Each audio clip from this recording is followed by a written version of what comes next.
واقعہ کربلا تاریخ کا دردناک واقعہ ہے۔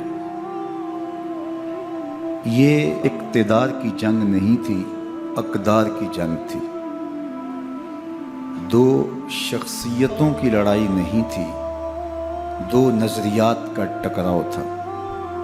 یہ حق اور باطل کا معرکہ تھا۔ یزید ظلم کا استعارہ ہے، حسین ابن علی امن کی علامت ہے۔ یزید جبر کا پتلا ہے، حسین صبر کا پیکر ہے۔ یزید اپنی بدطینت فطرت اور اپنی طبع ناہموار کے باعث دنیا پر ذلت و رسوائی، ظلم، جبر، جور و زیادتی کی علامت بن کے ابھرا، اور حسین ابن علی رضی اللہ تعالی عنہ حق و صداقت کا نشان بن کے ابھرا۔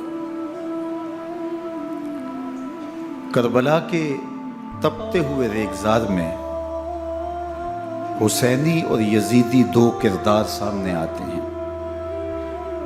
اقبال نے کہا تھا، موسیٰ و فرعون و شبیر و یزید، ایند و قوت از حیات آید پدید۔ زندہ حق از قوت شبیری است، باطل آخر داغ حسرت میری است۔ سرخ رو عشق غیور از خون او، شوخی ای مصرع از مضمون او۔ تا قیامت قطع استبداد کر، موج خون او چمن ایجاد کر۔ یزید بہدل کی بیٹی محسون کا ناپاک بیٹا تھا، اور حسین محمد عربی کی بیٹی فاطمہ کا شہزادہ تھا۔ یزید دمشق کے اطراف میں سرجون اور جریر، اختل جیسے اوباشوں کے جھرمٹ میں پل کے جوان ہوا۔ حسین کے گھر کا دروازہ مسجد نبوی کے اندر کھلتا تھا۔ یزید نشے میں دھت ہو کر کے نمازیں چھوڑ دیتا تھا۔ حسین کی کربلا کے اندر بھی نماز تہجد قضا نہیں ہوئی۔ یزید ظلم کا دوسرا نام ہے، حسین امن کی علامت ہے۔ یزید نے زندگی میں ایک مرتبہ حج کیا اور شراب کے مٹکے ساتھ لے کے آیا، اور اختل اور دیگر گویوں اور مغنیوں کو اپنے ساتھ رکھا تاکہ سفر آسانی سے کٹے۔ حسین ابن علی نے 25 حج سواری ہونے کے باوجود پیدل کیے۔ یزید حج بیت اللہ کے بعد مدینہ المنورہ آیا اور شراب کی ایک مجلس بپا کی۔ حضرت امام حسین رضی اللہ تعالی عنہ جب وہاں پہنچے تو شراب کی پھیلی ہوئی بدبو کو محسوس کرتے ہوئے فرمایا، یہ بو کیسی ہے؟ تو نشے میں دھت یزید بولا، یہ شام میں بنتی ہے، اور ایک جام منگوایا اور اس کو پیتے ہوئے دوسرا جام حضرت امام حسین رضی اللہ تعالی عنہ کی طرف بڑھاتے ہوئے کہا، ابا عبداللہ لیجئے۔ تو حضرت امام حسین رضی اللہ تعالی عنہ نے فرمایا، میں اس کی طرف دیکھتا بھی نہیں ہوں، اور پھر وہ عشقی اشعار پڑھنے لگا۔ جب یزید کی شراب نوشی کا منظر امام حسین رضی اللہ تعالی عنہ اپنی آنکھوں سے دیکھ چکے تھے، تو مجھے بتاؤ یزید کے ہاتھ پہ امام حسین کا پاک ہاتھ کیسے آتا؟ حضرت امام حسین رضی اللہ تعالی عنہ جس ماحول میں پلے تھے، جس ماحول میں پرورش پائی تھی، جس ماحول میں رہے تھے، وہ پاکیزہ اور تقدس ماحول تھا۔ اور یزید کبھی اطراف دمشق میں، کبھی غوطہ میں، کبھی الخضرہ محل میں، اور کبھی کہاں اور کبھی کہاں داد عیش دیتا رہا اور لہو و لعب کے اندر مصروف رہا، اور اس کی زندگی ان چیزوں سے عبارت تھی۔ وہ محرمات کو حلال قرار دیتا، شراب نوشی اس کی ہڈیوں میں رچی ہوئی تھی، اور شریعت بیضا کا مذاق اڑایا کرتا۔ اور حسین ابن علی رضی اللہ تعالی عنہ کی دوستیاں جن لوگوں سے تھی وہ عبداللہ ابن عباس تھے، عبداللہ ابن عمر تھے، حضرت عبد الرحمن بن ابو بکر رضی اللہ تعالی عنہ تھے۔ یزید تو جوا کھیلتا رہا، یزید تو قمار بازی کرتا رہا، یزید تو شراب نوشی کرتا رہا، اور حسین ابن علی مسجد نبوی کے ممبر میں حضور کے پہلوؤں میں بیٹھتے رہے۔ زمانے نے وہ منظر دیکھا کہ سرخ رنگ کے جوڑے پہنے ہوئے حسنین کریمین حجرہ فاطمہ سے نکلتے ہیں، کم عمری کی وجہ سے کبھی گرتے ہیں کبھی سنبھلتے ہیں، اور آقا کریم خطبہ ارشاد کر رہے ہیں، خطبہ چھوڑ کے حضور نے شہزادوں کو اٹھا لیا۔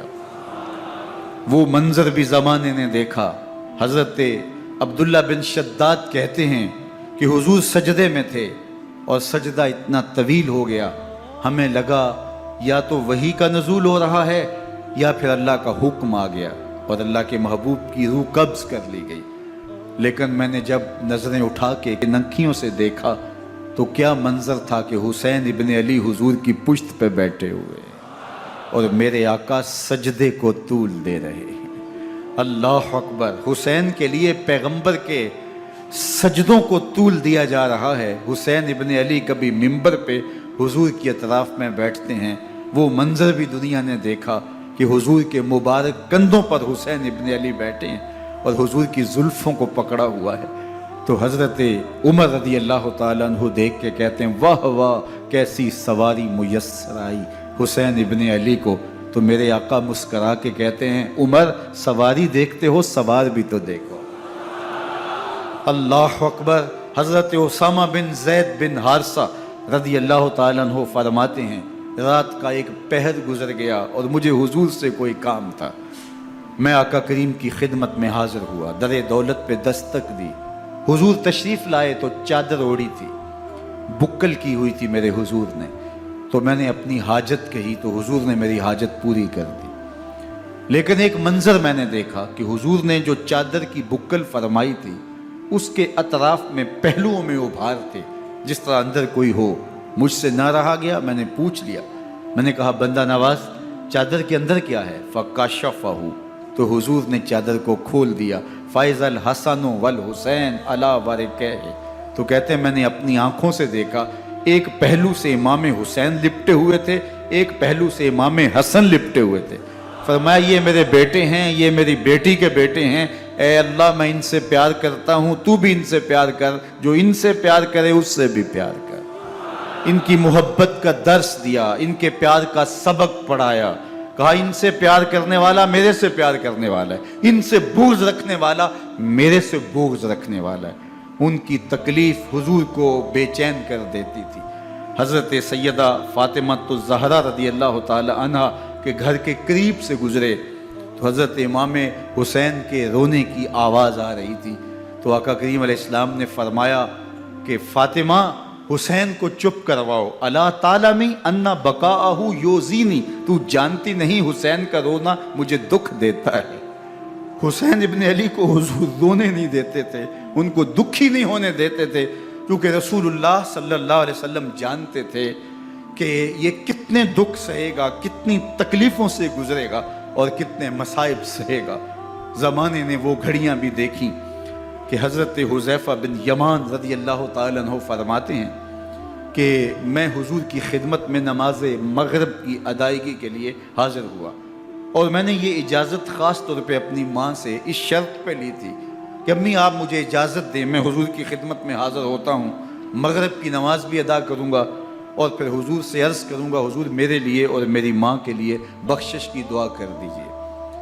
ماں نے اس شرط پہ اجازت دے دی اور میں حضور کی خدمت میں آ گیا، نماز مغرب ادا کی، سلام پھرا تو میرے دل میں آرزو تھی میں حضور سے عرض کروں حضور میرے لیے اور میری ماں کے لیے مغفرت کی بخشش کی دعا کر دیں، لیکن حضور عبادات میں ذکر میں نوافل میں ایسے مشغول ہوئے کہ میں آرزو رکھنے کے باوجود بھی عرض نہ کر سکا۔ خیر نماز عشاء کا وقت ہوا، اذان پکاری گئی، حضور مصلی پہ آئے، نماز پڑھی، سلام پھرا، تو میرے دل میں پھر خیال آیا کہ ماں سے ایک نماز کی چھٹی لی تھی، نمازیں بھی 2 ہو گئیں، ماں نے جاتے پوچھنا ہے حضور سے میرے لیے اور اپنے لیے مغفرت کی، بخشش کی دعا کروائی تھی، تو کیا جواب دوں گا؟ اور حضور اٹھے اور کاشانہ اقدس کی طرف چل دیے۔ اب میرے دل میں یہ خیال رہ کے آ رہا تھا کہ ماں کو کیا جواب دوں گا؟ میں تو حضور سے بخشش و مغفرت کی دعا کروا ہی نہیں سکا۔ جب حضور چل پڑے تو غیر ارادی طور پہ میں بھی حضور کے پیچھے چل پڑا۔ چلنے میں تھوڑی سی رفتار تیز ہو گئی، جس سے قدموں کی آہٹ پیدا ہوئی۔ تو جب آواز پیدا ہوئی تو حضور نے رخ پھیرے بغیر فرمایا، من ھذا، میرے پیچھے پیچھے کون آ رہا ہے؟ پھر خود ہی کہا، حذیفہ تو نہیں؟ تو میرا دل دھڑک رہا تھا، قلت نعم، میں نے کہا جی جی حضور، میں حذیفہ ہوں۔ فرمایا، ما حاجتوں کا، غفر اللہ لکا ولأمکا، کیا کام ہے؟ اللہ تجھے بھی بخش دے، تیری ماں کو بھی بخش دے۔ اب جو کام تھا وہ جنبش لب سے پہلے ہی ہو گیا، یہاں تو لفظوں کا سہارا بھی نہیں لینا پڑتا، وہ بند لبوں کی بولیاں بھی سنتے ہیں۔ اقبال بولا ہے، فروغت صبح آثار و دہور، چشم تو بینندائے ما فی الصدور، تیری نظر تو سینوں کے چھپے راز بھی دیکھتی۔ تو کہا، ما حاجتوں کا، غفر اللہ لک ولأمک، اللہ تجھے بخش دے، تیری ماں کی بھی مغفرت کر دے، کیا کام ہے؟ اب جو کام تھا وہ تو ہو گیا۔ تو میرے حضور نے ارشاد فرمایا، حذیفہ سنو، ابھی ایک فرشتہ آیا ہے جو اس سے قبل دھرتی پر پہلے کبھی نہیں آیا، آج پہلی مرتبہ اللہ سے اجازت لے کے 2 کام کرنے آیا ہے۔ ایک تو مجھے سلام کرنے آیا ہے، اور دوسرا خوشخبری دینے آیا ہے کہ آپ کی بیٹی فاطمہ جنتی عورتوں کی سردار ہے، اور حسن اور حسین جنتی جوانوں کے سردار۔ ایک طرف یزید ناپاک میسون کا پلید بیٹا، اور ایک طرف محمد عربی کا نواسا، فاطمہ کے دودھ کا اثر، علی المرتضیٰ کے خون کی تاثیر، رسول اللہ صلی اللہ علیہ وسلم کے کندھوں پہ بیٹھنے والا۔ ایک دن حضور نے امام حسین رضی اللہ تعالیٰ عنہ کے ہاتھ پکڑ لیے اور ان کے پاؤں اپنے پاؤں پہ رکھے، اور پھر فرمایا، بیٹے آگے بڑھو، اور ان کے پاؤں حضور کی پنڈلیوں پہ آئے۔ پھر کہا، بیٹے اور آگے بڑھو، حتیٰ کہ ان کے پاؤں حضور کی رانوں پہ آئے۔ پھر فرمایا، بیٹا اور آگے بڑھو، تو ان کے پاؤں حضور کے مبارک بطن اقدس پہ آئے۔ پھر بازوؤں کو کھینچ کے اپنے قریب کیا، اور حسین ابن علی کے منہ میں اپنی زبان رکھ دی، اور وہ اس طرح چوس رہے تھے جس طرح کھجور چوسی جاتی ہے۔ تو اللہ کے محبوب علیہ السلام نے حسین ابن علی کو اپنی زبان کا لعاب دہن دے کر کے، وہ شیر رحمت دے کر کے، وہ کوثر و تسلیم سے پاکیزہ تر آب رحمت عطا کر کے ان کی ہمیشہ کے لیے پیاس بجھا دی، تاکہ کل کربلا کے تپتے ہوئے ریگزار میں حسین ابن علی کو پیاس کی شدت تنگ نہ کرے اور پائے استقلال میں لغزش نہ آنے پائے۔ ان نازوں سے پالے ہوئے حسین کو، ان محبتوں سے پالے ہوئے حسین ابن علی کو امتحان بھی اتنے بڑے درپیش تھے۔ یاری تیری سونا پر ازمیشاں تیریاں اگ، سونا پرکھیا جامدہ ہے نال اگاں دے لگ۔ جتنا بڑا شخص ہوتا ہے اتنی آزمائشیں بھی بڑی ہوتی ہیں۔ پیغمبر رحمت کی آغوش میں کھیلنے والا، حجرہ فاطمہ کا جانشین، مصلی رسول کا وارث، منبر رسول صلی اللہ علیہ وآلہ وسلم پر حضور کے مبارک پہلو اور گود میں بیٹھنے والا حسین، حضور کی زبان چوسنے والا حسین، حضور کے کندھوں پہ سواری کرنے والا حسین، آقا کریم علیہ السلام کے مبارک سجدے کی حالت کے اندر حضور کی پشت پہ کھیلنے والا حسین، جس حسین کا دروازہ مسجد نبوی کے اندر کھلتا تھا اور یزید کی کرتوتوں کے چشم دید گواہ تھے۔ یزید جب تخت نشین ہوتا ہے تو اسے یہ فکر ہوتی ہے کہ امام حسین عبداللہ بن زبیر، عبداللہ بن عمر، عبداللہ ابن عباس یہ میری بیعت کرے.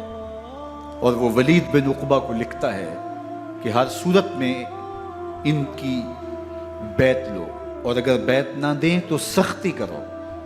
حضرت امام حسین رضی اللہ تعالی عنہ کو بلاوا آتا ہے کہ آپ کو دارالامارت میں گورنر ہاؤس میں بلایا جا رہا ہے. ولید بن عقبہ کا پیغام آپ کو پہنچتا ہے. آپ اس وقت فرماتے ہیں کہ اس وقت جو پیغام پہنچا ہے وہ کسی خطرے سے خالی نہیں ہے. تو کچھ سواروں کو ساتھ لیا، کہا تم دارالامارت کے باہر کھڑے رہنا، اگر میری آواز بلند ہوئی تو اندر آ جانا، ورنہ تم انتظار کرنا. آپ اندر گئے. ولید بن عقبہ نے مروان کو بھی بلایا تھا. مروان بن حکم یہ گورنر مدینہ ولید سے پہلے رہ چکا ہے، تو اس نے مشورہ دیا کہ سختی کی جائے. خیر ولید بن عقبہ نے کہا کہ یہ خط ہے، حضرت امیر معاویہ کا انتقال ہو گیا اور یزید تخت نشین ہوا ہے، لہٰذا وہ آپ سے بیعت کا مطالبہ کرتا ہے. تو حضرت امام حسین رضی اللہ تعالیٰ عنہ نے فرمایا کہ میرے جیسا شخص یوں چھپ کے بیعت نہیں کر سکتا. اور آپ واپس پلٹے. مروان بن حکم نے ولید بن عقبہ کو کہا کہ یہ موقع ہے جانے نہ دیا جائے، اگر یہ نکل گئے تو دوبارہ تم قابو نہیں پا سکو گے، اور انہیں یہیں قتل کر دیا جائے. حضرت امام حسین رضی اللہ تعالیٰ عنہ نے یہ بات سن لی. کہتے ہیں حضرت امام حسین انہی قدموں کے بل واپس پلٹے اور مروان بن حکم سے مخاطب ہو کے کہا، مروان کیا بول رہا ہے؟ وہ خاموش ہو گیا. فرمایا تو جانتا نہیں ہم کون ہیں؟ آنا حسین ابن علی ابن ابی طالب، میں حسین ہوں، میں علی کا بیٹا ہوں. ہمارے گھر میں قرآن اترتا رہا ہے، وحی کا نزول ہوتا رہا ہے، اور یزید فاسق ہے، فاجر ہے، مسلمانوں کا قاتل ہے اور شرابی ہے. میں ڈنکے کی چوٹ پہ یزید کی بیعت سے انکار کرتا ہوں. بس حیدری کچھار سے محمدی شیر نکل آیا ہے. اب اوسان خطا ہو گئے، راستہ چھوڑ دیا، واپس آئے. سیدہ زینب سے ملے، کہا مدینے کو چھوڑنا پڑے گا. کہا بھیا کیا ہوا؟ کہا یزید بیعت لینے پہ مصر ہے اور میں کسی صورت بھی بیعت نہیں کروں گا. رسول اللہ کا مدینہ ہمارے خون سے لالہ زار بنے گا. میں نہیں چاہتا کہ حضور کے شہر نور کی حرمت پامال ہو. دوستو وہ کیسا منظر ہوگا جب حسین ابن علی نے آخری حاضری حضور کے روضے پہ دی ہو. حاجی یا معتمر 10 دن کے لیے، 8 دن کے لیے، 20 دن کے لیے مدینہ المنورہ عارضی سکونت اختیار کرتا ہے، اور حضور کے روضہ انور سے، اس شہر نور سے، ان گلیوں سے، ان بام و در سے ایسا مانوس ہو جاتا ہے کہ جب واپس پلٹ رہا ہوتا ہے ان دعاؤں کے ساتھ کہ دوبارہ آنا بھی نصیب ہو، اور اسے لگتا ہے کہ میں دوبارہ بھی بلایا جاؤں گا، لیکن اس کے باوجود شہر حبیب چھوڑنا قیامت سے کم نہیں ہوتا. اعظم چشتی مرحوم آخری بار جب حضور کے روضہ انور پہ گئے تو بیمار تھے، ویل چیئر پہ تھے. باب بقی سے باہر نکلے تو خادم سے کہا کہ میری ویل چیئر پیچھے سے کھینچو تاکہ میرا رخ روضہ انور کی طرف رہے. اور وہ پیچھے سے کھینچتا چلا جا رہا ہے، اور جب باب مکہ سے پیچھے جنت البقیع کے قریب سے گنبد خضرا نگاہوں سے اوجل ہونے لگا تو اعظم چشتی مرحوم نے کہا، جاں بدن سے نکلتی ہے اعظم، جاں بدن سے نکلتی ہے اعظم، کوئی آسان ہے مدینے سے جدا ہونا، کوئی آسان ہے مدینے سے جدا ہونا. یہ اس شخص کی کہانی ہے جو 10 دن، 5 دن، مہینہ، 2 ماہ وہاں رہتا ہے اور پھر اس شہر کو چھوڑ کے آنا اس کے لیے آسان نہیں ہوتا. اور مجھے بتاؤ کہ حسین جو پیدا مدینے میں ہوا، جس کے گھر کا دروازہ مسجد نبوی کے اندر کھلتا تھا، جو مسجد نبوی کے اندر پرورش پا کے جوان ہوتا ہے اور مدینے کی گلیوں میں کھیلتا رہا، اس حسین ابن علی کے لیے مدینہ چھوڑنا، اور پھر وہ اس بات کا علم اور شعور رکھتے تھے کہ یہ آخری بار حضور کے در پہ حاضری ہے، دوبارہ اس شہر نور میں نہیں آ سکوں گا، تو کیا قیامت ہوگی اور کیا منظر ہوگا۔ محمد بن حنفیہ کے علاوہ خاندان نبوت کے جتنے لوگ تھے ان سب نے شہر مدینہ کو الوداع کہا، اور رات کے موقع میں مدینہ المنورہ کو، مسجد نبوی کو چھوڑ کر کے مکہ کی جانب عازم سفر ہوئے۔ 3 شعبان المعظم کو مکہ المکرمہ پہنچتے ہیں، ادھر کوفیوں کے خطوط آنے شروع ہو جاتے ہیں۔ حضرت امام حسین رضی اللہ تعالیٰ عنہ مسلم بن عقیل رضی اللہ تعالیٰ عنہ کو صورتحال معلوم کرنے کے لیے بھیج دیتے ہیں۔ 40,000 کوفی آپ کے ہاتھ پہ بیعت کر دیتے ہیں۔ ادھر 25 پیدل حج کرنے والے حضرت امام حسین 8 ذی الحج کو احرام باندھتے ہیں، لیکن آپ کو پتہ چلتا ہے کہ حاجیوں کے روپ میں قاتل چھپا دیے گئے، تو آپ اس احرام کو حج کی بجائے عمرے میں بدلتے ہیں اور کوفے کی جانب عازم سفر ہوتے ہیں۔ کائنات والو، ذرا سینے پہ ہاتھ رکھ کے دیکھو کہ یہ کتنا مشکل مرحلہ تھا۔ اس دین کی آبرو کو بچانے کے لیے حضرت امام حسین رضی اللہ تعالیٰ عنہ نے کتنا بڑا قدم اٹھایا۔ آپ کے بہیخہ، دوست، احباب عبداللہ بن عمر یہ سارے روکتے ہیں، عبداللہ بن عباس کہتے ہیں حضرت نہ جائیے، الکوفی لا یوفی، کوفی کبھی وفا نہیں کرتے، آپ کے والد کو وہاں شہید کیا گیا، لیکن آپ ایک فرض کو نبھانے جا رہے ہیں۔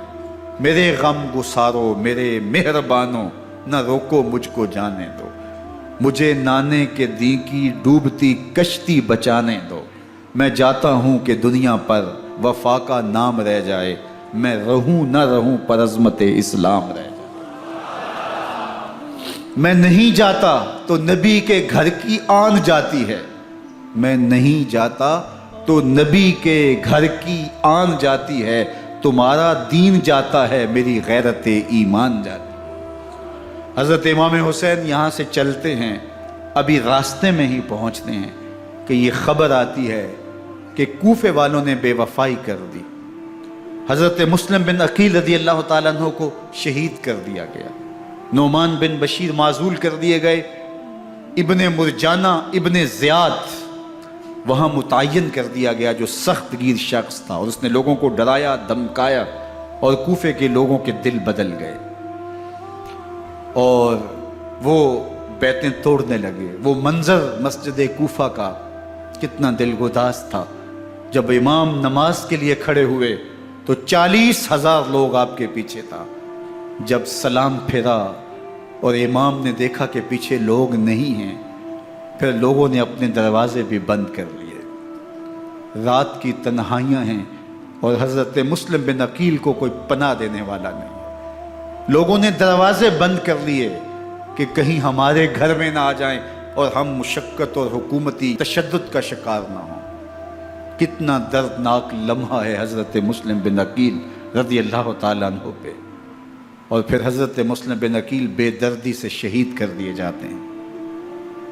آپ ابھی راستے میں ہیں، یہ ساری کہانی پہنچتی ہے کہ حضرت مسلم شہید کر دیے گئے اور بے دردی سے شہید کر دیے گئے۔ وہ جنہوں نے خط لکھے تھے کہ ہم آپ کے ساتھ ہیں اور ہم منتظر ہیں، چشم برا ہیں، آپ کے قدموں کی چاپ سننے کے لیے بیتاب ہیں، آج انہوں نے بیعتیں توڑ دی۔ 40,000 کوفی منحرف ہو گئے۔ مسجد کوفہ کا وہ منظر کس قدر روح کو تڑپا دینے والا تھا۔ ہم پچھلے سال عصر اور مغرب کے درمیان جب کوفہ پہنچے تو سورج ڈوبنے کے قریب تھا۔ میں نے اپنی زندگی میں اتنا اداس موسم کہیں نہیں دیکھا جتنا اداس موسم کوفے میں دیکھا۔ ایسے لگتا تھا جس طرح کوفے کی آب و ہوا آج بھی شرمندہ ہے۔ جو مسلم بن عقیل اور خاندان نبوت کے ساتھ اہل کوفہ نے کیا، حضرت امام حسین رضی اللہ تعالیٰ عنہ کو ان کے بہی خواہوں نے، اعزاء نے، اقربا نے، دوستوں نے، آوان و انصار نے، ساتھیوں نے کہا کہ حضرت حالات یکسر تبدیل ہو گئے، اب ہمیں مراجعت کر جانی چاہیے، واپس پلٹ جانا چاہیے۔ تو حضرت امام حسین کافی سوچ بچار میں رہے، پھر اس کے بعد آپ نے فیصلہ کیا کہ ہم آگے بڑھیں گے۔ دوستوں نے کہا کہ حضرت اگر آپ آگے بڑھیں گے تو ہمیں لگتا ہے کہ وہ آپ کے ساتھ سلوک اچھا نہیں کریں گے اور آپ بچوں کے سامنے پیاسے شہید کر دیے جائیں گے۔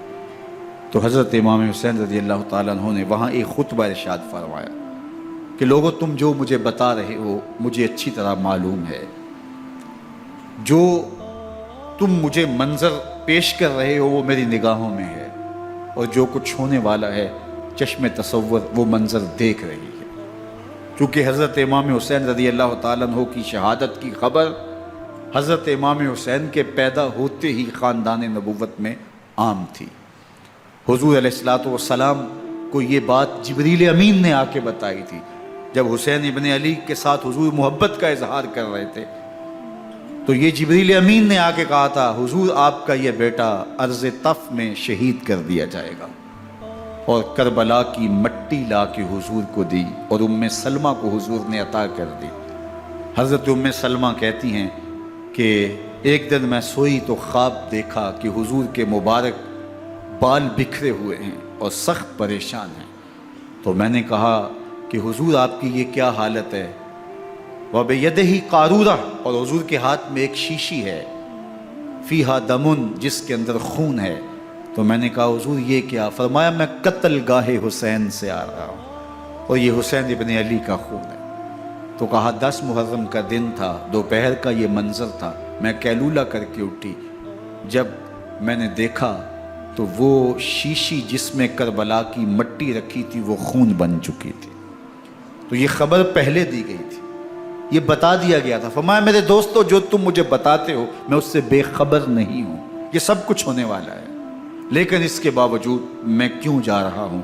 تو آپ کا ایک تاریخ ساز جملہ ہے جو کربلا کے فلسفے کو ہمارے سامنے رکھتا ہے کہ یہ اتنا بڑا امتحان کیوں دیا۔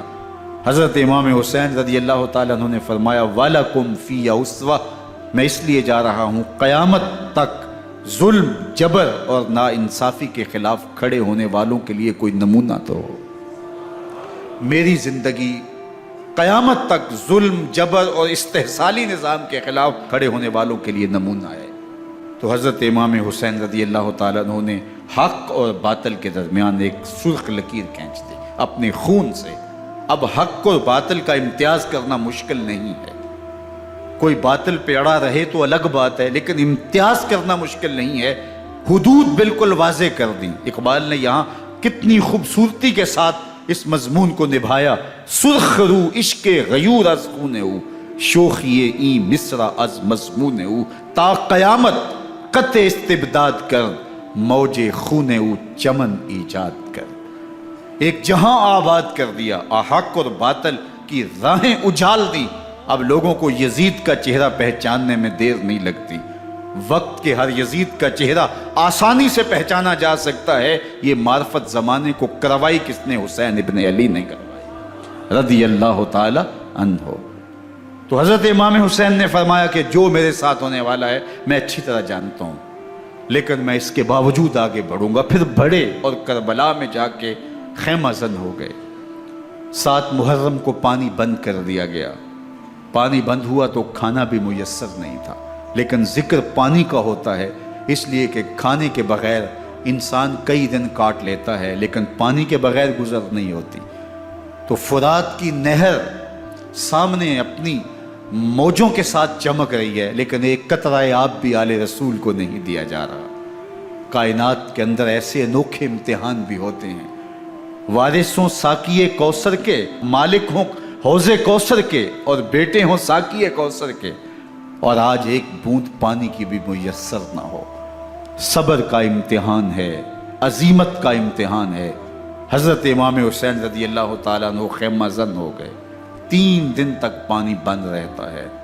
9 محرم کو رات کی تنہائی میں حملہ آور ہونا چاہتے ہیں، لیکن آپ نے کہا کہ ہمیں اللہ کے حضور عبادت اور ذکر کے لیے وقت دیا جائے۔ ساری رات ذکر میں گزرتی ہے، عبادات میں گزرتی ہیں۔ رات کے اندھیرے میں آپ چراغ بجھا دیتے ہیں۔ آوان و انصار کو کہتے ہیں کہ ان کی دشمنی میرے ساتھ ہے، انہیں میرا خون چاہیے، اگر تم رات کی تاریکی میں نکل جاؤ تو میں تم سے کوئی مواخذہ نہیں کروں گا، اور یہ بھی تمہارا پیچھا نہیں کریں گے، اس لیے کہ ان کا مطلوب تم نہیں ہو، ان کا مطلوب میں ہوں۔ جب چراغ جلایا تو کوئی بھی نہیں گیا۔ مسلم بن نوسجہ کھڑے ہو کے کہتے ہیں حضرت اگر ہمارے بدن کو 70 بار کاٹا جائے اور جلایا جائے اور ہواؤں میں اڑا دیا جائے پھر بھی آپ کا ساتھ نہیں چھوڑیں گے۔ 70 سال کے بوڑھے ہیں حبیب بن مظاہر، کہتے ہیں حضرت آپ کو چھوڑ کے جائیں کہاں، آپ کو چھوڑ کے جائیں کہاں؟ کوئی ساتھ چھوڑنے کے لیے تیار نہیں ہے، پیاس ہے، سخت گرمی ہے، کربلا کا ماحول ہے، 72 افراد اور خاندان کی خواتین میدان کربلا میں خیمہ زن ہیں۔ دوسری طرف لشکر اعداء اشقیا 22,000 کی تعداد میں مقابلے میں، ایک روایت 30,000 کی ہے۔ ان صرف 72 پیاسے لوگوں کے لیے اتنے لوگوں کو جمع کرنے کا مقصد خوف زدہ کرنا تھا۔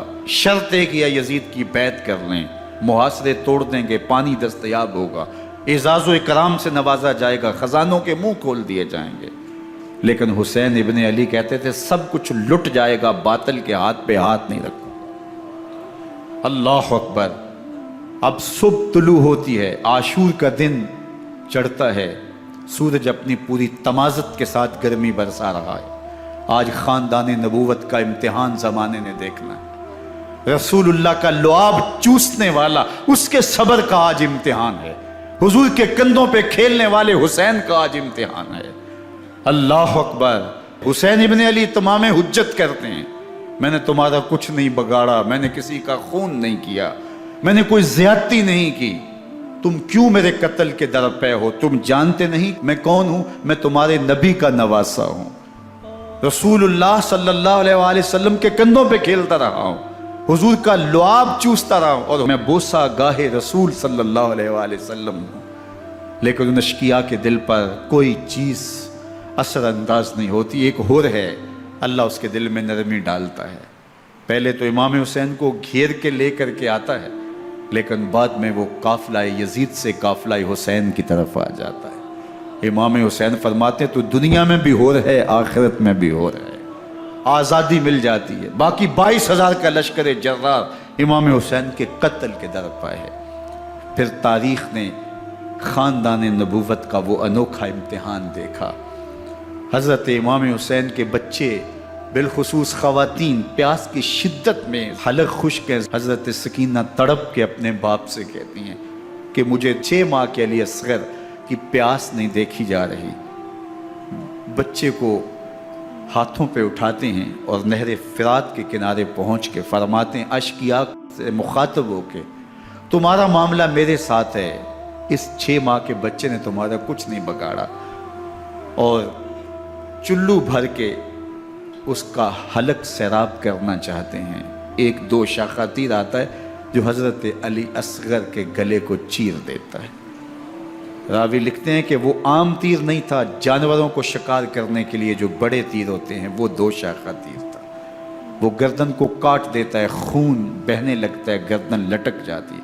حضرت امام حسین وہ بہتا ہوا خون اپنے چلو میں لیتے ہیں اور آسمان کی طرف اچھال کے کہتے ہیں مالک حسین کی یہ قربانی بھی قبول۔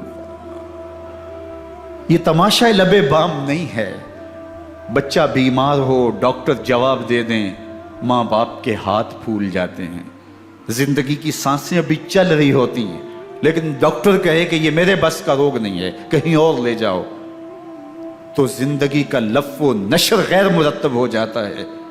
میں سلام پیش نہ کروں حسین ابن علی کو، 6 ماہ کا علی اصغر ہاتھوں میں دم توڑتا ہے، گردن لٹک جاتی ہے، خون بہہ رہا ہے۔ اب خیموں کی طرف بڑھ رہے ہیں لیکن زبان پہ شکایت نہیں ہے، کہتے ہیں مالک حسین کی یہ قربانی قبول کر لے۔ اب خیموں کی طرف آنا، شہر بانوں ام رباب سیدہ زینب حضرت سکینہ سلام اللہ علیہا کا سامنا کوئی آسان کام نہیں تھا، لیکن حسین ابن علی آتے ہیں، شہزادے کو یہاں خیموں کے قریب رکھ کے کہتے ہیں کہ یہ حوض کوثر سے سیراب ہو گیا ہے۔ اللہ اکبر، کوہرام مچ جاتا ہے خیموں کے اندر، کیا منظر ہوگا اور ان کو کن الفاظ کے پیرائے میں ڈھال کر کے ان کیفیات کو بیان کیا جا سکتا ہے جو اہل بیت کے خیموں کے اندر علی اصغر کی شہادت کے بعد کا منظر رقم ہو رہا ہوگا۔ اللہ اکبر، ادھر اشکیا آوازیں دے رہے ہیں، مبارزت کے لیے پکار رہے ہیں۔ زمانے نے پھر وہ منظر بھی دیکھا کہ جوان بیٹے کو 18 سال کی کمائی حضرت امام حسین میدان عمل میں بھیج رہے ہیں۔ وہ علی اکبر جو حسین کا نور نظر ہے، آنکھوں کا قرار ہے، دل کی تسکین ہے۔ اور پھر حضرت علی اکبر جب گھوڑے کی زین سے فرش زمین پہ گرتے ہیں تو باپ کو آواز دیتے ہیں، اور حضرت امام حسین جو ہے وہ آگے جا کے بیٹے کی لاش اٹھاتے ہیں۔ اللہ اکبر، 18 سال کے بیٹے کی لاش کو کندھوں پہ اٹھا کے خیموں تک لاتے ہیں اور ہاتھ پھیلا کے کہتے ہیں مالک حسین کی یہ قربانی بھی قبول فرما۔ کبھی قاسم بن حسن کی لاش اٹھا کے لاتے ہیں، کبھی اون و محمد کی لاشیں اٹھا کے لاتے ہیں، بتیجوں کی، بھانجوں کی، بھائی عباس کے کٹے ہوئے بازو اور زخموں سے چھدا ہوا لاشا۔ کیا کیا قیامتیں تھیں جو اس کربلا کے ایک میدان کے اندر نہیں توڑی گئیں۔ حضرت امام حسین پر دکھ پہ دکھ، تکلیفوں پہ تکلیفیں۔ اب 71 لاشیں اٹھا کے خیموں تک پہنچا چکے، اور ادھر مبارزت کی دعوت دی جا رہی، آؤ میدان عمل میں آؤ، اب دیر کیوں کر رہے ہو۔ رسول اللہ کا حرم، رسول اللہ کی شہزادیاں جو نازوں میں پلی تھی، وہ کلیاں جو شبنم کا بوجھ بھی گوارا نہیں کر سکتی تھی، آج مصیبتوں کے پہاڑ ٹوٹ گئے۔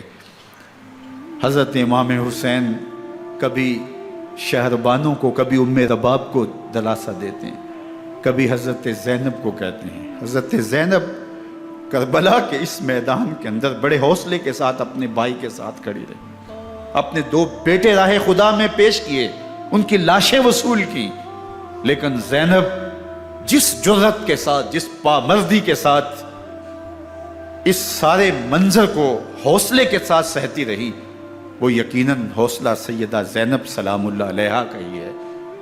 لیکن یہ وہ منظر تھا کہ زینب کا دل بھی ڈول گیا جب حسین ابن علی گھوڑے پہ بیٹھنے لگے، اور ان کو گھوڑے میں بٹھانے والا کوئی نہیں تھا، اور جو بھی سوار جاتا پھر واپس اس کی لاش ہی آتی اور حسین ابن علی لے کے آتے۔ آج حسین ابن علی جا رہے ہیں، زندگی کا سارا سرمایہ لٹ رہا ہے، حضرت زینب سلام اللہ علیہا سنبھالے سنبھل نہیں رہی۔ حضرت امام رضی اللہ تعالیٰ عنہ اٹھے اور آپ نے حضرت زینب کو صبر کی تلقین کی اور کہا کہ صبر ہی بہترین ذریعہ ہے اور اللہ کی قربت کا ایک بہترین سبب ہے، اور ان کو صبر کی تلقین کرتے ہوئے فرمایا کہ میرے بعد تم نے اس ذمہ داری کو سنبھالنا ہے، اور ان مخدرات اسلام کی، ان شہزادیوں کے پردے کی تم نے حفاظت کرنی ہے۔ اور پھر گھوڑے کی زین کس کے امام حسین لشکر اشکیا کی طرف بڑھتے ہیں۔ اب خیموں سے سسکیوں کی آواز آ رہی ہے، ان کا سردار، ان کا تاجدار آج سب کو چھوڑ کے کربلا کے میدان کی طرف بڑھ رہا ہے۔ جرم کیا کیا، قصور کیا کیا، اس نے کیا زیادتی کی کہ آج نیزوں اور انیوں کے مقابلے میں 22,000 کا لشکر حضرت امام حسین پہ ٹوٹ پڑتا ہے۔ آپ پھر اتمام حجت کرتے ہیں، میں نے کسی کو قتل نہیں کیا، خون ناحق نہیں بہایا، میرے خون کے درپے کیوں ہو، اپنی آخرت کیوں برباد کرتے ہو، تم جانتے نہیں میں کون ہوں، میں تمہارے نبی کا نواسا ہوں۔ لیکن ابن زیاد کہتا ہے مقابلے میں آؤ۔ پھر حضرت امام حسین رضی اللہ تعالیٰ عنہ مقابلے میں آتے ہیں، اور جب گھوڑے کو ایڑ لگا کے دشمن اشقیاء پہ ٹوٹتے ہیں تو پھر ایسا منظر ہوتا ہے کہ وہ بھیڑ بکریوں کی طرح آگے بھاگتے ہیں۔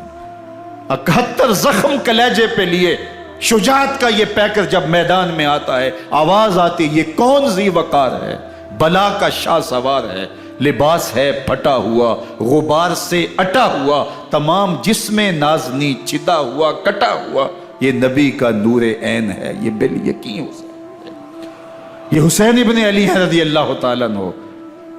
پھر چاند بادلوں میں گھر جاتا ہے، شامی غنڈے تیر برساتے ہیں، تلواروں سے آپ کے بدن پر ضربیں لگاتے ہیں اور نیزوں سے آپ کے بدن کو پرو دیتے ہیں۔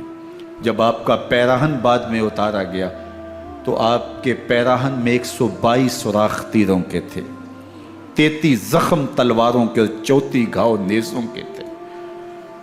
جب گھوڑے کی زین سے فرش زمین پر آئے، بدن چھلنی تھا، زخم زخم سے خون بہ رہا تھا، 3 دن کا پیاسا حسین، اللہ اکبر، بدن زخموں سے چور، 71 لاشیں کلیجے پہ لیے، مخدرات اسلام کے پردے کا خیال دل میں الگ ہے، لیکن گھوڑے کی زین سے جب فرش زمین پہ امام حسین آتے ہیں، زبان پہ ہائے نہیں، نالا و شیون نہیں، چیخ و پکار نہیں، آتے ہی پیشانی سجدے میں رکھتے ہیں اور پکارتے ہیں اللہم ردن بقضائک وصبرن علی بلائک تسلیما لامرک سبحان ربی العالی۔ مالک گھر لٹا کے، بچے لٹا کے، خاندان سب کچھ قربان کر کے، اپنے بدن کو زخموں سے چھلنی کروا کے، تیروں اور نیزوں کی انیوں سے اپنے آپ کو زخمی کروا کے، تیرے حضور سر جھکا کے یہ اقرار کرتا ہوں کہ حسین تیری تقدیر پہ راضی ہے، مالک تو بھی بتا، تو بھی حسین پہ راضی ہوا ہے کہ نہیں ہوا۔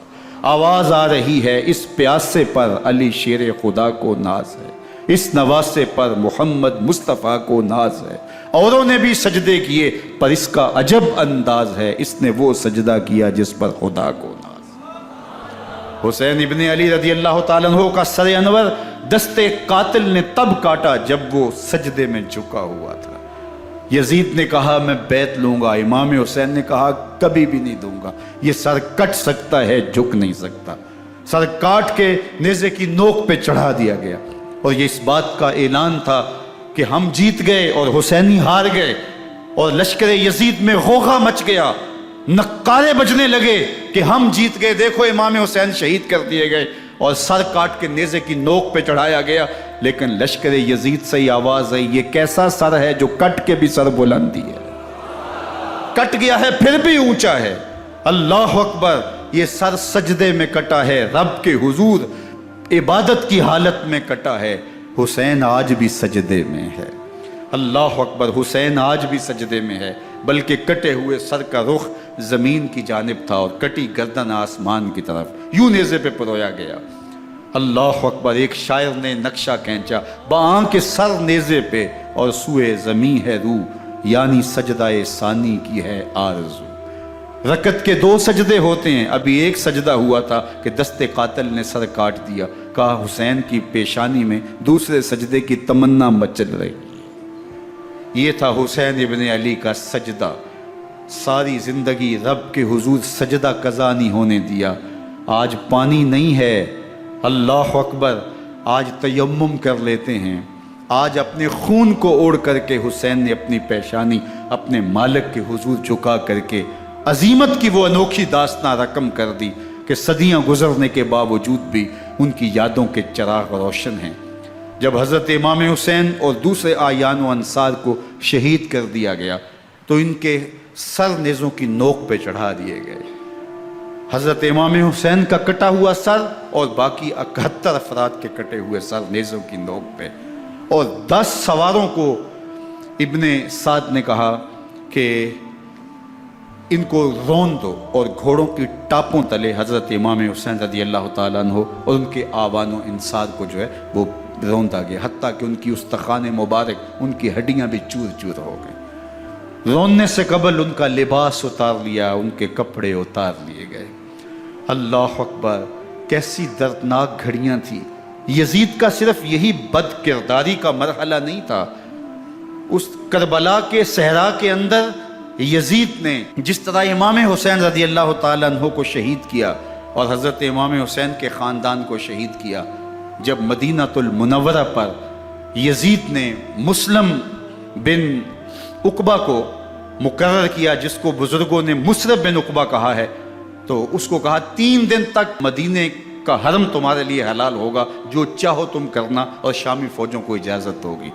تو وہاں بھی انہوں نے 10,000 تابعین اور 700 صحابہ کو شہید کیا۔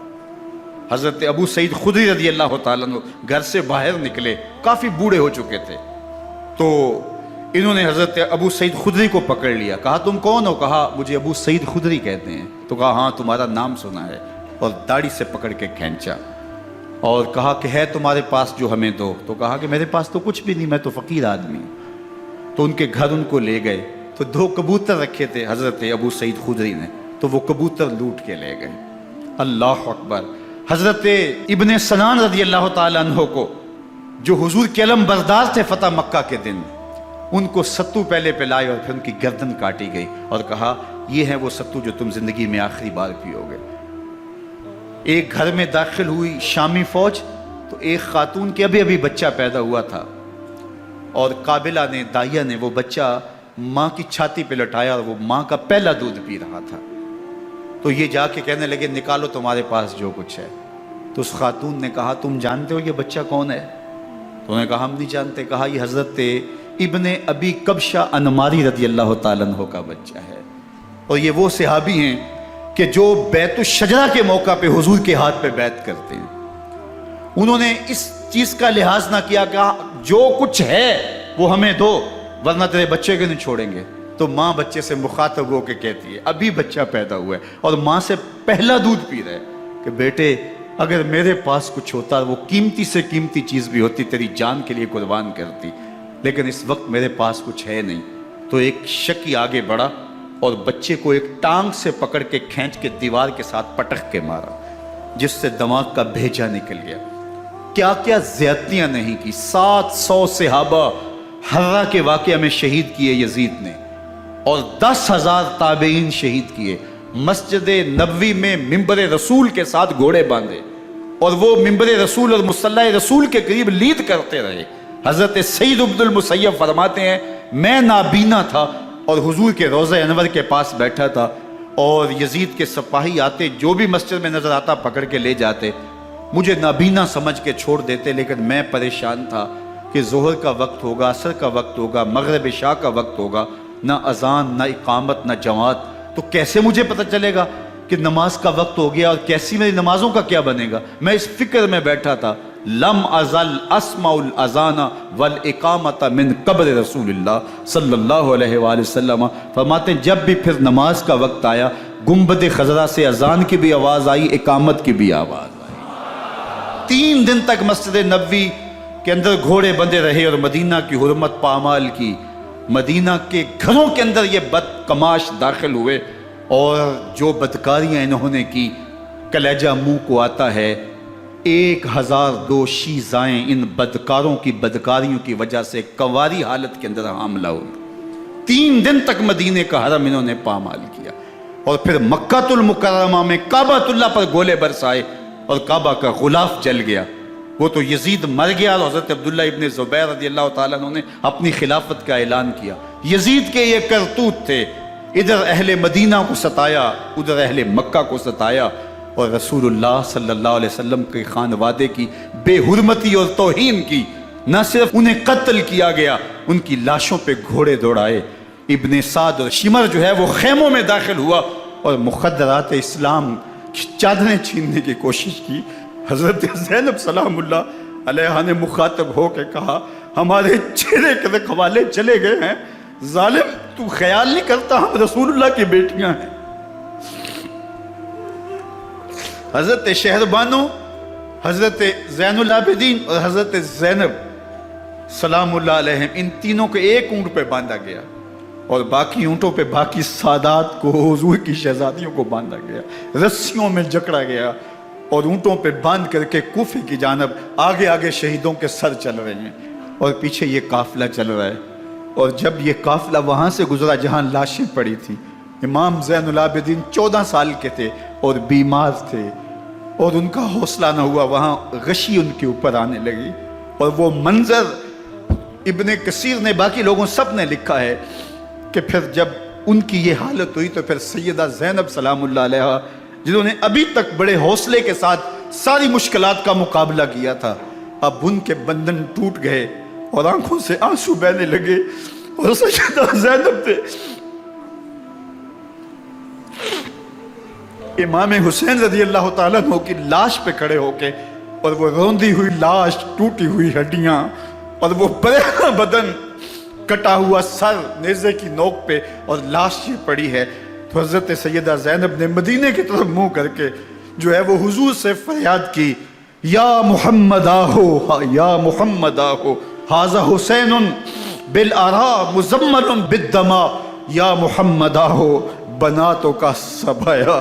یا رسول اللہ، اے پیارے آقا، یا جدہ ہو، اے ہمارے نانا محترم، یہ دیکھیے آپ کا حسین پڑا ہوا ہے، بدن سے کپڑے اتار لیے گئے، خاک ہوائیں اڑا رہی ہیں، اور اس کے اوپر چادر جو ہے وہ مٹی کی پڑ گئی ہے۔ حضور آپ کی اولاد کاٹ دی گئی، اور پھر کہا بناتوں کا سبایا، حضور دیکھیے آپ کی بیٹیوں کے ہاتھ باندھ دیے گئے ہیں، اونٹوں پہ کس دیا گیا ہے، سر شہیدہ آگے آگے چل رہے ہیں، اور حضرت سیدنا امام حسین کا آگے آگے سر ہے۔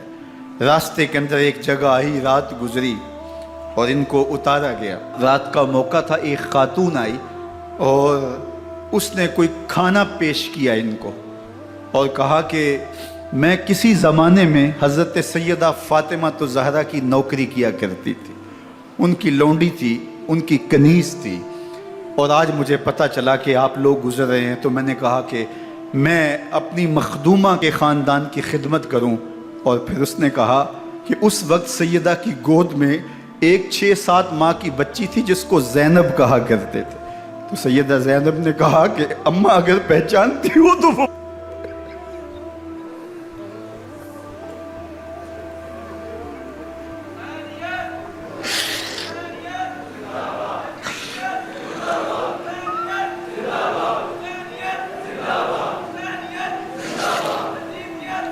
یہ تاراج اور لٹا ہوا کارواں پھر وہاں سے کوفے میں کیسے پہنچا، اور کوفے کے اندر سیدہ زینب سلام اللہ علیہا نے وہ یزید کے دربار میں، ابن زیاد کے دربار میں وہ جرأت آمیز جو باتیں کہیں، اللہ اکبر، زینب کی زبان میں علی کی خطابت بول رہی تھی، اور پھر دشمن اور دوست سارے رونے لگے، اور وہ کیا دل گداز منظر تھے۔ اور پھر یہ سروں کا قافلہ اور سادات کرام کا مشکیں کسی ہوئی ہیں اور اونٹوں پہ باندھے ہوئے، ان کو وہاں سے پھر قادسیہ، اور قادسیہ سے پھر دمشق یزید کے دربار میں پہنچایا گیا، اور وہاں سے یہ لٹے ہوئے خانمہ برباد تاراج لوگ مدینہ المنورہ میں کیسے پہنچے، اور اہل مدینہ نے کیسے استقبال کیا، اور وہ منظر کتنا دلگداز تھا جب اہل مدینہ زینب سے پوچھتے تھے زینب حسین کہاں ہے؟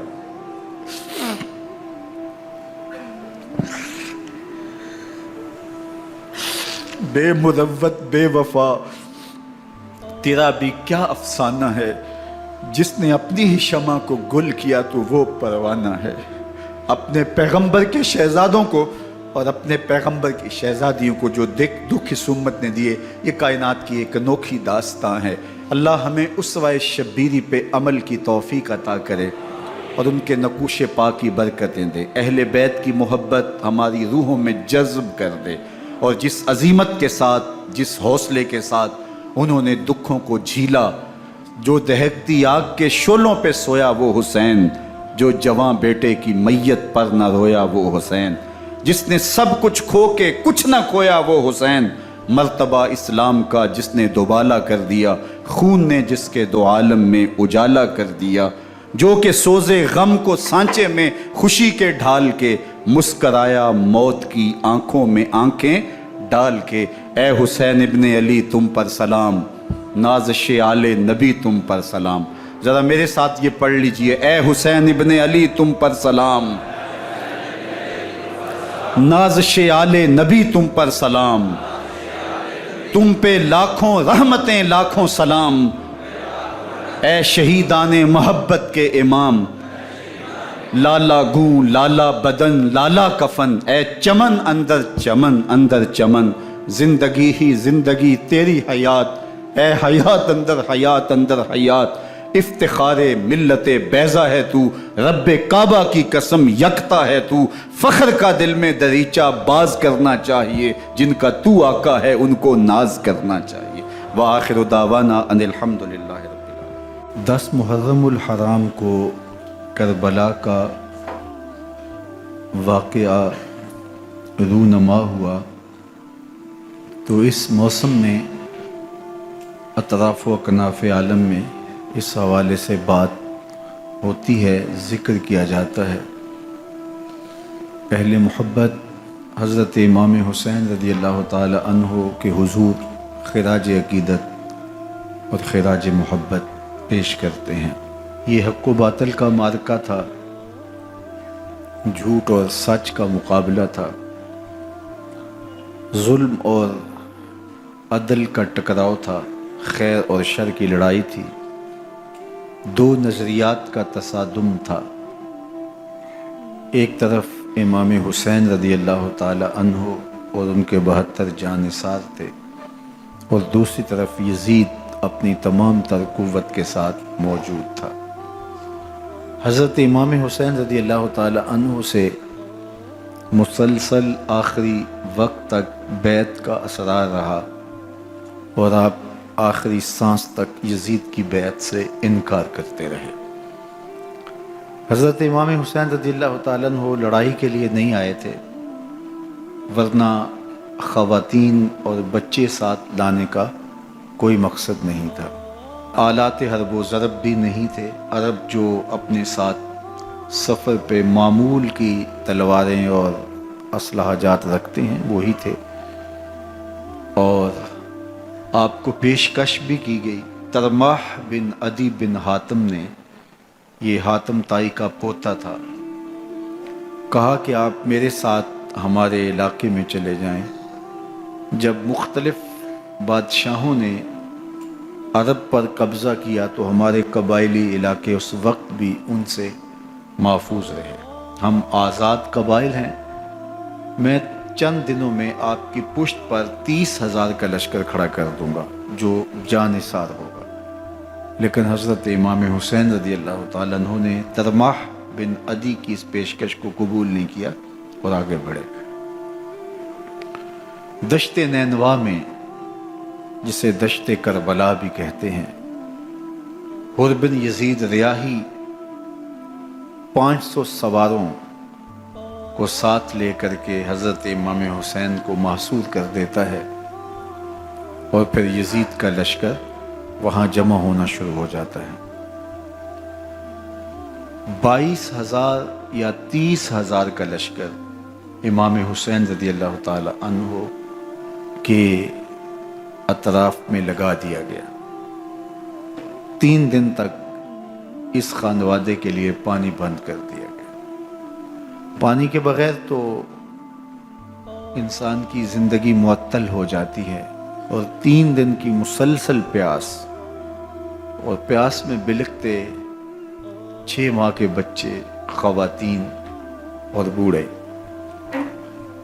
لیکن عزیمت کی راہوں کے یہ مسافر کسی صورت بھی یزید سے بیعت کرنے پہ آمادہ نہ ہوئے۔ یہ ایک ہیلا تھا کہ پانی بند کریں گے، بچے بلکیں گے، خواتین بے چین ہو جائیں گی تو یہ مجبور کر دیے جائیں گے۔ لیکن کہا تم جو کرنا ہے کرو۔ یہ بات طے شدہ ہے کہ ہم یزید سے بیعت نہیں کریں گے۔ پھر 3 ماہ پانی بند کرنے کے بعد حضرت امام حسین رضی اللہ تعالیٰ عنہ اور ان کے خاندان کو جس طرح ذبح کیا گیا، یہ ایک دردناک کہانی ہے۔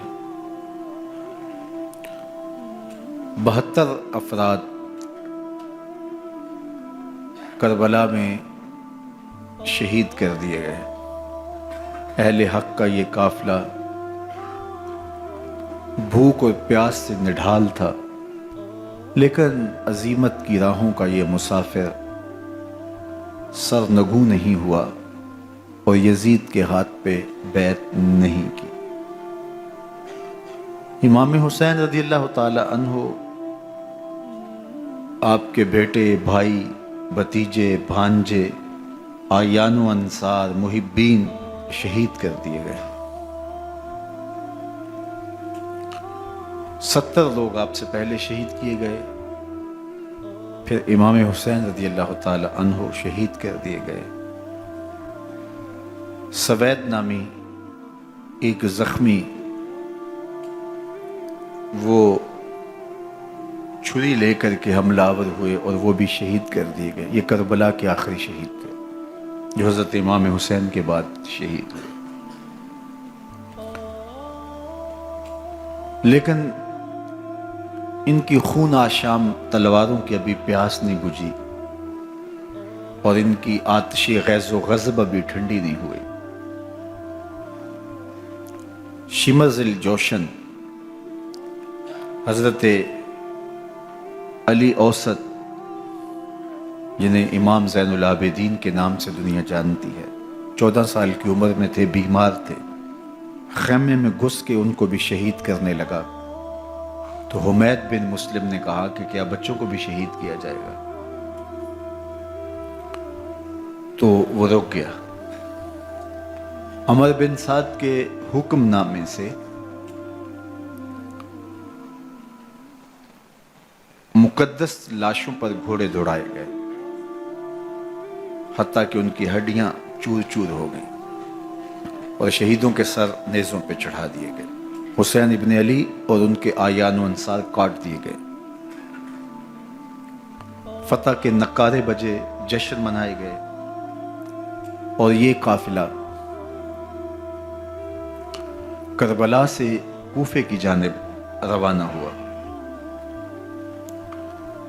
شہیدوں کے سر نیزوں پہ آگے آگے چل رہے ہیں، اور اونٹوں کے اوپر حضور کی بیٹیاں، حضور کی شہزادیاں اور حضرت امام زین العابدین کو باندھا گیا ہے، اور یہ تقدس مآب قافلہ کوفے پہنچتا ہے۔ ابن زیاد بہت خوش تھا کہ جیسے اس نے کوئی بہت بڑا کام کر لیا ہو۔ نواسہ رسول کا سر ایک تشت میں رکھا اس کے سامنے تھا، اور وہ چھڑی سے آپ کے ہونٹوں اور آپ کے دانتوں پر ضرب لگاتا۔ حضرت زید بن ارقم رضی اللہ تعالی عنہ صحابی رسول اس مجلس میں موجود تھے۔ وہ کھڑے ہو گئے، غصے سے ان کا بدن کانپ رہا تھا، اور آپ نے کہا، ظالم، چھڑی کو یہاں سے ہٹا لے، میں نے خود ان آنکھوں سے رسول اللہ کو یہ ہونٹ چومتے ہوئے دیکھا ہے۔ ابن زیاد غصے میں بپھرا ہوا بولا، اگر تو بوڑھا نہ ہوتا تو میں تیری گردن اڑا دیتا۔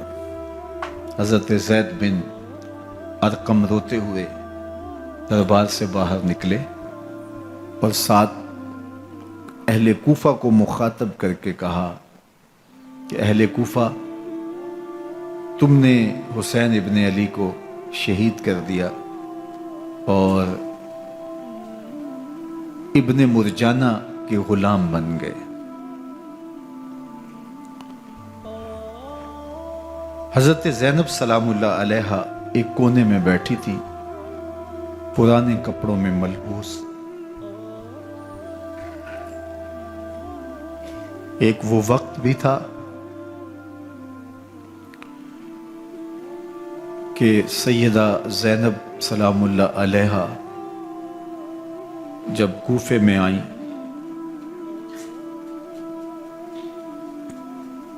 سیدنا علی المرتضیٰ کے زمانے میں، ان کے دور خلافت میں دار الخلافہ کوفہ متعین ہوا، تو یہ مدینے سے کوفے آئیں، تو اس وقت کوفے کی معزز خواتین نے ان کا استقبال کیا۔ خلیفۃ المسلمین کی شہزادی، رسول اللہ کی بیٹی سیدہ فاطمہ الزہرا کا عکس حضرت زینب سلام اللہ علیہا کوفے میں داخل ہوئیں، تکریم، عزت اور وقار کے ساتھ آپ کا استقبال کیا گیا اور آپ خواتین کو درس قرآن دیتی، حضور کی شریعت سکھاتی، اور آج وہی کوفہ ہے، وہی دیوار و در ہے اور وہی زینب ہے، اور آج زینب کے ساتھ حسین ابن علی کا کٹا ہوا سر ہے۔ پرانے کپڑوں میں ملبوس حضرت زینب سلام اللہ علیہ آج اسی کوفے میں داخل ہوئی ہیں۔ دارالامارت کے ایک کونے میں تشریف فرما ہے کہ ابن زیاد پوچھتا ہے یہ خاتون کون ہے؟ حضرت زینب خاموش رہی۔ اس نے دوسری مرتبہ پوچھا، آپ پھر خاموش رہی۔ تیسری مرتبہ پوچھا، آپ پھر خاموش رہی۔ پھر ایک لونڈی نے بتایا یہ زینب بنت علی ہیں۔ تو اس کے سامنے حضرت امام حسین کا کٹا ہوا سر پڑا تھا اور وہ حضرت زینب سے مخاطب ہو کے کہنے لگا کہ اللہ نے تمہیں شکست دی اور یزید بن معاویہ کو فتح عطا کی۔ تو حضرت زینب سلام اللہ علیہا پھر دربار ابن زیاد میں ایک خوبصورت خطبہ عطا کیا۔ زینب بول رہی تھی، لگ رہا تھا مولا کائنات بول رہے ہیں۔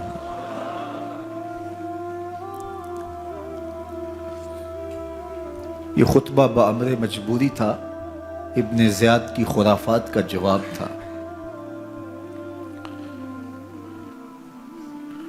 تو ابن زیاد سے اس کا جواب تو نہ بن پڑا، لیکن کہنے لگا کہ بڑی مکفہ اور مسجع گفتگو کی، تمہارا باپ علی بھی بہت اچھا شاعر تھا۔ تو سیدہ زینب سلام اللہ علیہا نے فرمایا ہمیں مکفہ گفتگو سے کیا غرض، یہ تو ایک حقیقت ہے جو ہم نے بیان کی۔ تو حضرت علی اوسط امام زین العابدین بھی پاس تھے، تو دیکھ کر کے کہنے لگا کہ یہ لڑکا کون ہے؟ تو فرمایا میں علی بن حسین ہوں۔ تو کہا کہ انہیں تو قتل کر دیا گیا۔ کہا وہ میرے بھائی تھے اور ان کا نام بھی علی تھا، میرا نام بھی علی ہے۔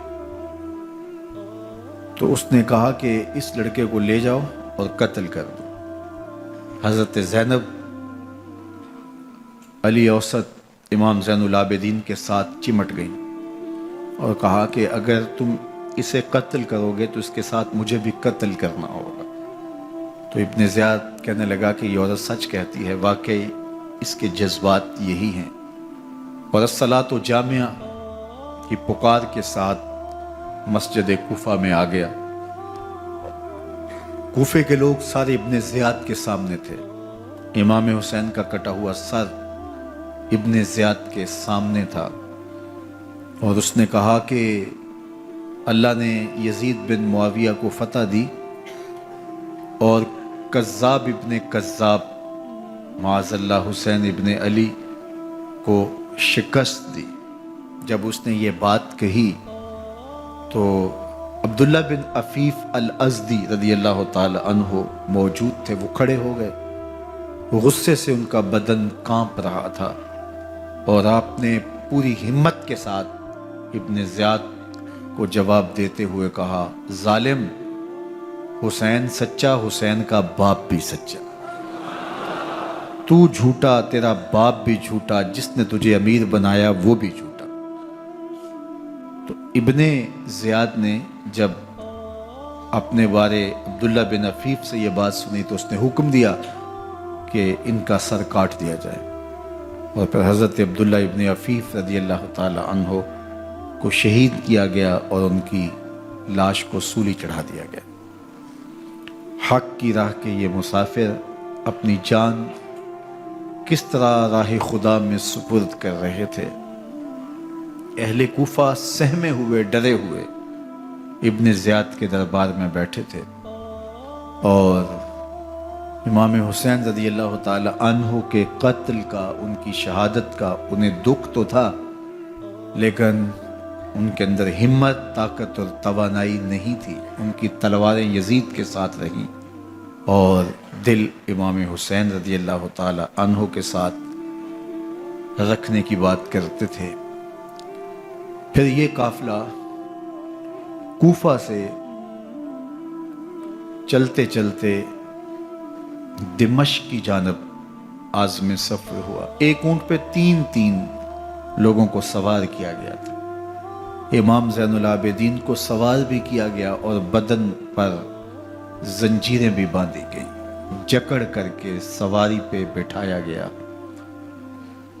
اللہ اکبر! جہاں جہاں سے یہ لوگ گزرتے، لوگوں کو ان کی حالت پہ رحم آتا۔ بہت سارے لوگ نہیں جانتے تھے یہ کون ہیں۔ عمومی طور پہ راستوں میں یہی بتایا گیا کہ کچھ باغی لوگ ہیں جنہوں نے حکومت سے بغاوت کی، تو ان کے کیفر کردار تک پہنچا دیا گیا۔ راستے میں ایک گرجا گھر آیا اور وہاں یہ لوگ رات رکتے ہیں۔ گرجا گھر کی دیوار پہ لکھا ہوا تھا: اترجو امت قتلت حسینا شفاعت جدہ یوم الحساب۔ کیا وہ امت جنہوں نے حسین ابن علی کو شہید کیا، قیامت کے دن انہی کے نانے سے شفاعت مانگیں گے؟ کس منہ سے شفاعت طلب کریں گے؟ اسی حسین ابن علی کے نانا سے، جن کے بیٹے کو، جن کے شہزادے کو، نواسے کو ان لوگوں نے شہید کیا۔ جب یہ تقدس مآب قافلہ دمشق پہنچا تو راستے میں ایک شخص قرآن مجید کی تلاوت کر رہا تھا۔ اپنے مکان کی چھت پہ بیٹھ کے تلاوت کر رہا تھا، اور یہ قافلہ اس طرح سے گزر رہا تھا کہ شہیدوں کے کٹے ہوئے سر نیزوں کی نوک پہ تھے، اور عصمت شیار خواتین اور امام زین العابدین اونٹوں پہ بندھے ہوئے تھے۔ تو پڑھنے والا تلاوت کر رہا تھا کہ کہف اور رقیم یہ ہماری نشانیوں میں سے بڑی عجیب نشانیاں ہیں۔ تو جب وہ پڑھ رہا تھا تو سر حسین سے آواز آئی: یا تالی القرآن، اے قرآن پڑھنے والا، اصحاب کہف سے زیادہ عجیب قتلی و حملی، میرا قتل کرنا اور نیزے کی نوک پہ چڑھایا جانا ہے۔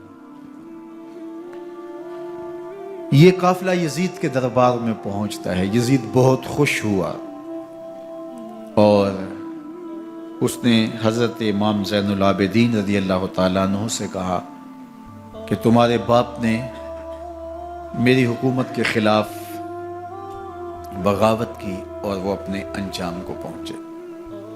تو آپ نے جواب میں قرآن مجید کی آیات کی تلاوت کی اور اہل بیت کے مناقب اور فضائل بیان کیے۔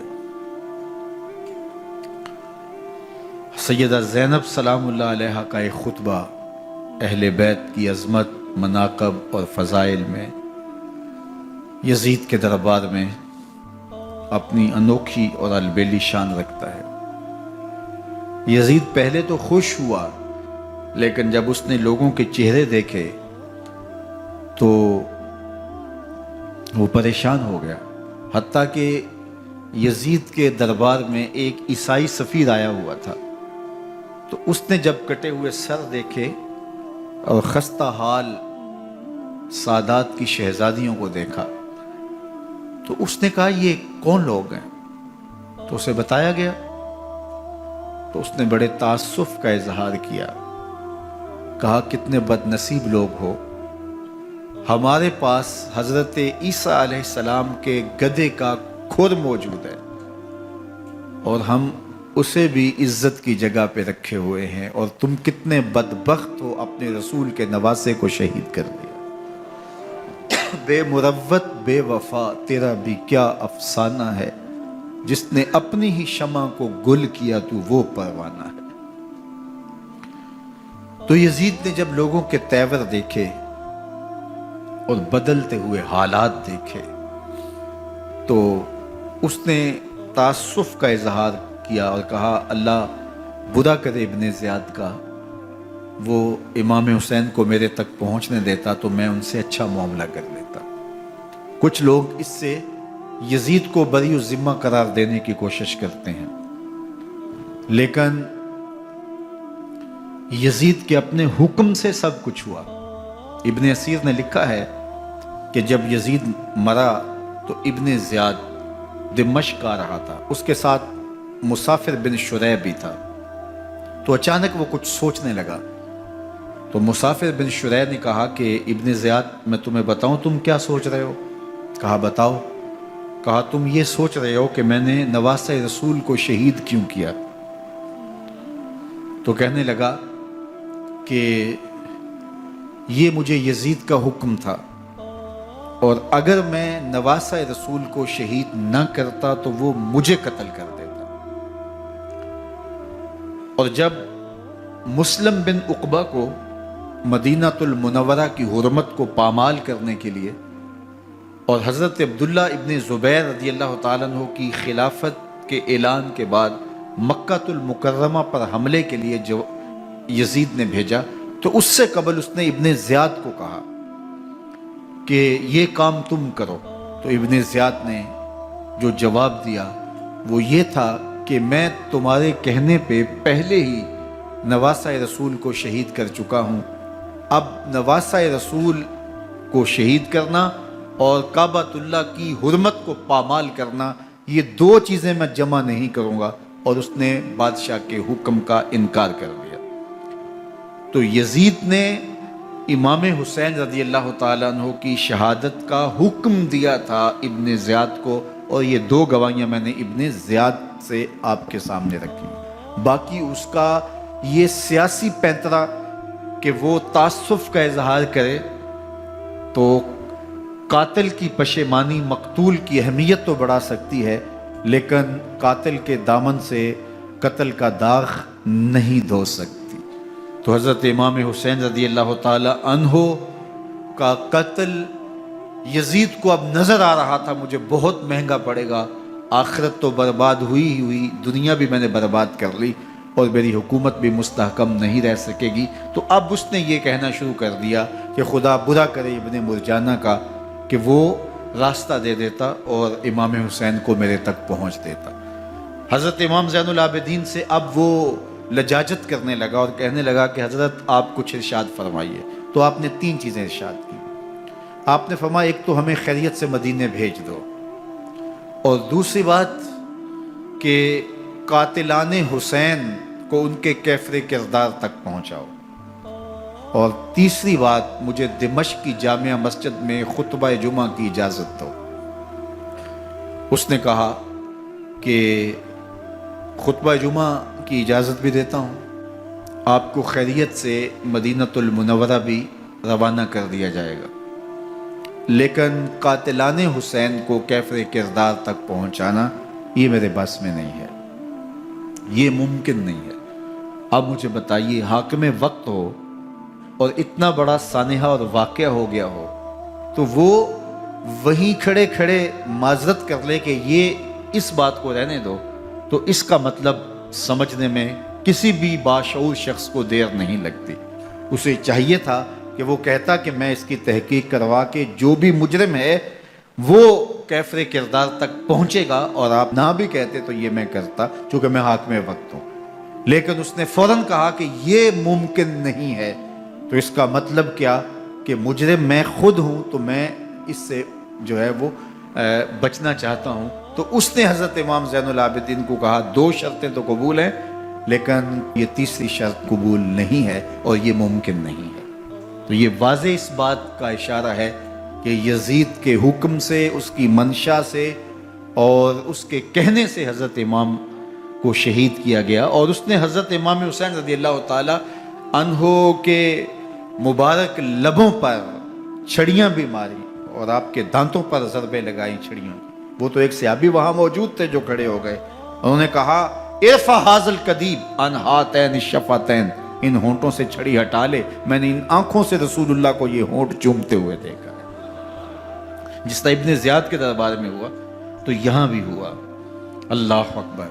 تو یزید اپنے تئیں خوش تھا، لیکن لوگوں کے احتجاج کی سکت نہیں لا سکتا تھا کہ نواسہ رسول کو شہید کر دیا گیا، تو وہ یوں اپنی بات کو چھپانا چاہتا تھا اور بات ابن مرجانہ ابن زیاد پہ ڈالنا چاہتا۔ لیکن ابن زیاد کہتا ہے کہ اگر یزید کے کہنے پہ میں امام حسین کو قتل نہ کرتا تو میں قتل کر دیا جاتا، اور میں غزوہ کعبہ اور قتل امام حسین دونوں کو جمع نہیں کر سکتا، لہٰذا اب میں یزید کا یہ حکم نہیں مانوں گا، اس نے پہلے مجھ سے بہت بڑی زیادتی کروائی ہے۔ یہ تاریخ کی معتبر کتابوں کے اندر موجود ہے۔ اب یزید نے کہا دو باتیں مان لیتا ہوں، آپ کو مدینہ المنورہ بھی رخصت کر دیتے ہیں، اور دوسرا آپ کو مسجد دمشق میں خطبہ کی اجازت بھی دیتے ہیں۔ اللہ اکبر۔ یہ وقتی تصرف تھا اس کا، ورنہ یہ کون ہے اجازت دینے والا؟ منبر تو حسین ابن علی کے نانے کا ہے۔ خیر، مسجد دمشق میں گئے، لوگوں کا ہجوم تھا، حضرت امام زین العابدین منبر پہ جلوہ فراز ہوئے۔ خطابت تو ان کے گھر کی لونڈی ہے، تو جب آپ نے کھڑے ہو کر کے خطبہ دیا اور فضائل و مناقب اہل بیت بیان کیے، لوگوں کے سینوں کے اندر آتش محبت اہل بیت کی جوش مارنے لگی۔ یزید ڈر گیا کہ اگر کچھ دیر خطبہ جاری رہا تو کہیں ایسا نہ ہو کہ لوگ میرے خلاف اٹھ کھڑے ہوں، تو اس نے مؤذن کو اشارہ کیا اور وہ اذان دینے لگا۔ تو اس نے کہا اللہ اکبر اللہ اکبر، تو حضرت امام زین العابدین نے کہا اس میں کوئی شک نہیں کہ اللہ سب سے بڑا ہے۔ پھر کہا اشہد اللہ الہ الا اللہ، تو امام زین العابدین نے فرمایا کہ ہم نے اس بات کی اپنے خون سے گواہی دی ہے کہ اللہ کے علاوہ کوئی معبود نہیں ہے۔ پھر اس نے کہا اشہد ان محمد رسول اللہ، تو حضرت امام زین العابدین نے یزید کی آنکھوں میں آنکھیں ڈال کے کہا یزید دیکھ، اذان میں تیرے نانے کا نام ہے یا میرے نانے کا نام ہے؟ تو حسین ابن علی رضی اللہ تعالیٰ عنہ کا نام کبھی بھی مٹنے والا نہ زیاد کا وہ ستم رہا، نہ یزید کی رہی وہ جفا، رہا تو نام حسین جسے زندہ رکھتی ہے کرم۔ یزید نے امام حسین رضی اللہ تعالیٰ عنہ کو راستے سے ہٹا دیا۔ اس کا خیال تھا کہ یہ باغی ہیں اور میں ان کو کچل دوں۔ حضرت امام حسین شہید کر دیے گئے، ان کا خاندان شہید کر دیا گیا۔ صرف 14 سال کے امام زین العابدین رضی اللہ تعالی عنہ اس حادثے میں، اس واقعہ میں جو ہے وہ بچے، اور سب سے زیادہ دکھ اپنی آنکھوں سے انہوں نے دیکھے۔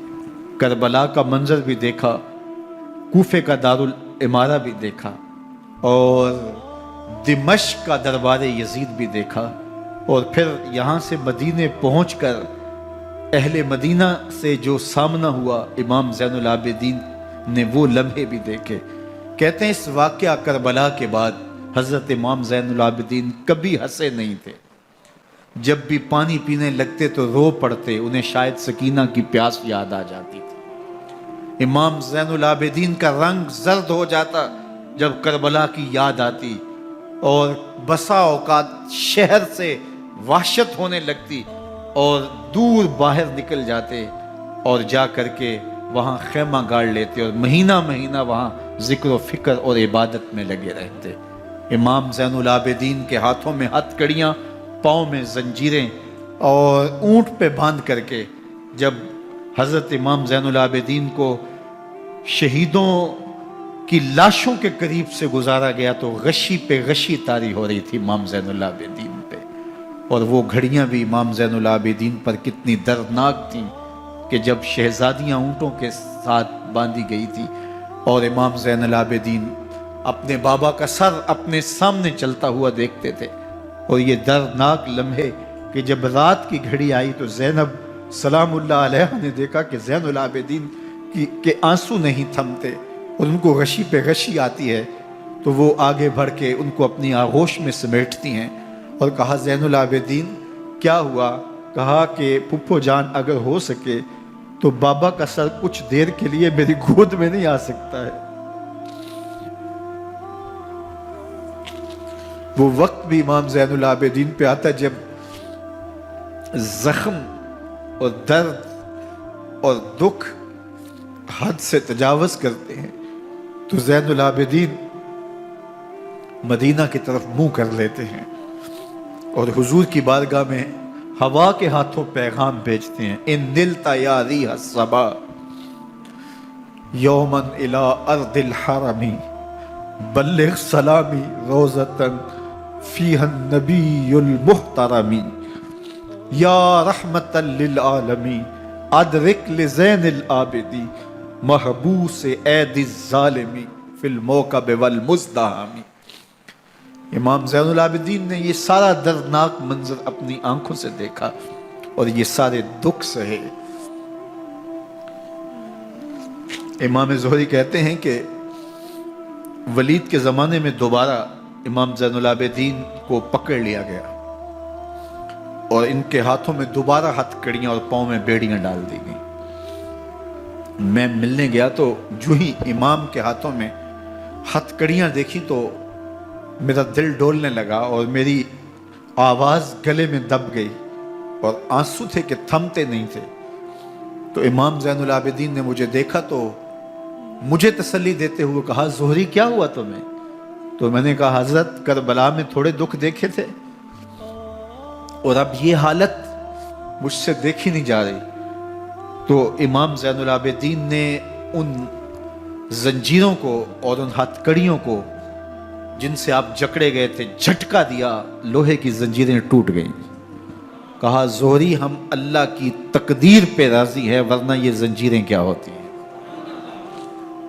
امام زین العابدین کو اللہ نے عزتوں سے نوازا تھا، ہر دور کے حاکم وقت ڈرتے تھے اور ان کی عزت سے حسد کرتے تھے۔ ولید بن عبد الملک بنو امیہ کا بڑا تگڑا حکمران گزرا ہے۔ ایک دن طواف کرتے کرتے حجر اسود کے سامنے آیا اور اس کے دل میں آیا کہ میں حجر اسود کو بوسہ کروں، لیکن رش اتنا تھا کہ آگے بڑھنے کی ہمت نہ ہوئی اور پیچھے ہٹ کے کھڑا ہو گیا کہ رش کم ہوتا ہے تو میں حجر اسود کو چومتا ہوں۔ اتنے میں امام زین العابدین رضی اللہ تعالی عنہ وہ بھی طواف کرتے کرتے حجر اسود کے قریب آئے، ایک لمحے کے لیے توقف کیا، لوگوں نے راستہ چھوڑ دیا۔ امام زین العابدین آگے بڑھے، حجر اسود کو چوما، پھر آگے بڑھ گئے۔